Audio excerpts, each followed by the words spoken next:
What always impressed me was the calm. This is someone who walked into office faced with multiple crises. Each one of them could sink the country.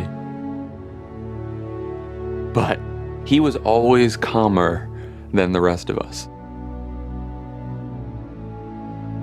From his first days in office, the difficult choices he made as president would not only shape the country's future, but reveal the character of the man. This is an economy right now that can't find the bottom of bad news. Dire predictions. A once-in-a-century financial crisis. The 6 months surrounding January 2009 is the worst 6 months ever.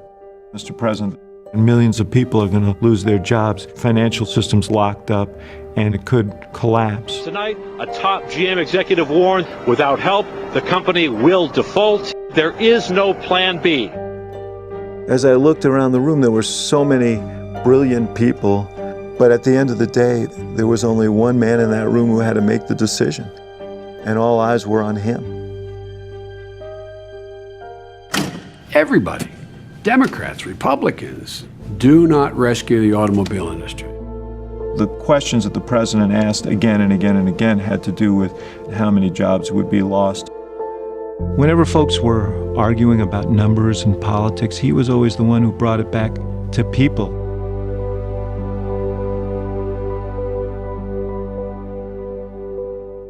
Every night, he's up until 2 o'clock in the morning with his big stack of briefing books. That's what he's doing after the girls go to bed. He does his homework, analyzing the issues, ensuring that he has prepared. He really didn't care about the politics. He weighed the politics like any politician would. But at the end of the day, he was always willing to lose in order to do the right thing. Always.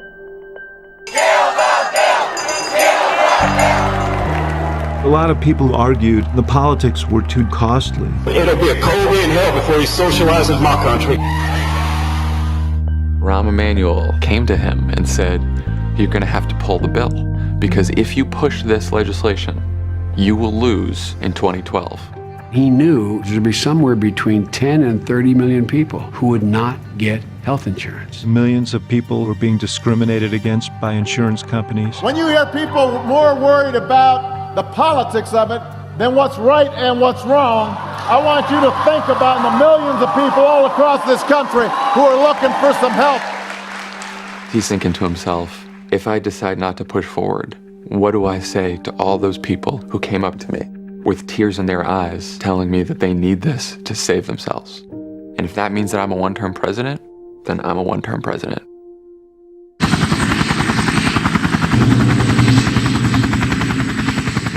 Nothing comes to the desk of the President of the United States unless it's almost impossible. And he has to figure it out. The most critical thing was he there? We never knew that for sure. The president turns to every principal in the room.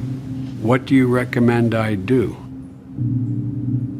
And they say, well, 49% chance he's there, 51. It's a close call, Mr. President. He said, all right, thank you. He said, I'll give you my decision in the morning. It dawned on me, he's all alone. This is his decision. If he was wrong, his presidency was done. Over. There were times when he could not find a way. At least 14 dead, 50 injured after a lone gunman opens fire in a theater outside. There's been a shooting at a school in Newtown. This is the Sandy Hook Elementary School. There are reports of a shooting at a nightclub in Orlando where there are I walk into the Oval. His head is down, and he hands me the speech, and he doesn't look up at me. He was too emotional. He wanted to ban assault weapons, he wanted to limit magazine sizes, and he wanted to impose a universal background check. Well, all three of those concepts are going to be on the floor of the United States Senate for a vote, and they're all going to lose. Congress literally does nothing. That's the closest I came to feeling disgusted.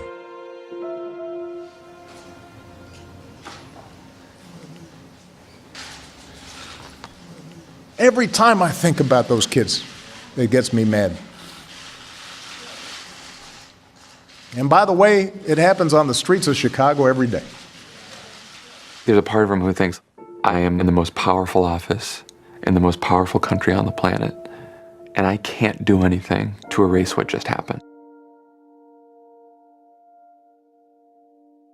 We gather here in memory of 20 beautiful children and 6 remarkable adults. They were mothers and fathers. They were husbands and wives, sisters and brothers, sons and daughters, friends. He thinks of it in terms of if we're his son, his daughter, his wife.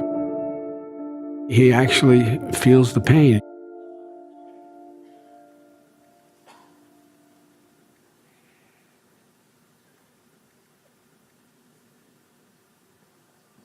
Amazing grace, how sweet the sound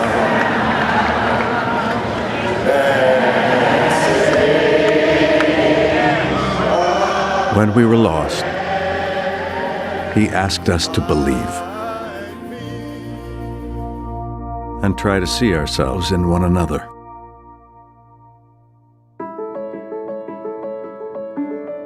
And through crisis and challenge, he kept fighting to move us forward. There's a temperament associated with being president that he uniquely has. Eyes always fixed on long-term successes. Americans don't have to worry about insurance companies discriminating against them if they have a pre-existing condition. Thanks to President Obama, General Motors is once again #1 in sales worldwide. President Obama signed an executive order aimed at eliminating the pay gap between men and women in the federal government.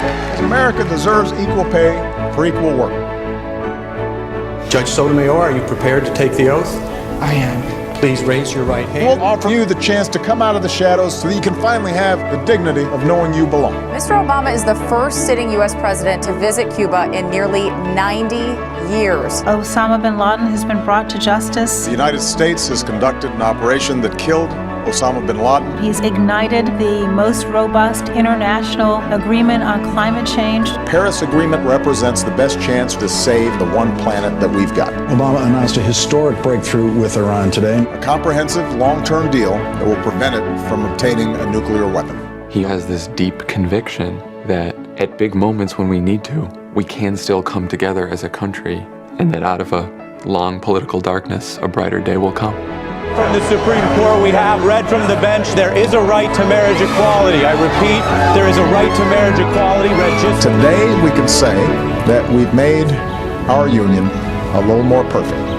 That love is love. The Dow closed today at 10,000 points higher. That's the longest stretch of private sector job growth in our history. The First Lady said it best, being president has not changed who he is, it has revealed who he is. His core values, his principles, his temperament.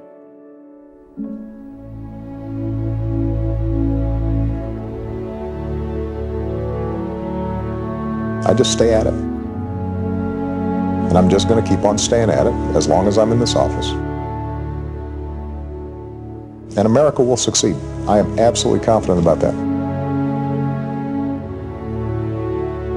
In moments of turmoil and doubt and crisis, when there are no good answers, when nothing is black and white and everything is gray, he is that calm presence, that poise and dignity and grace under pressure. That is who he is.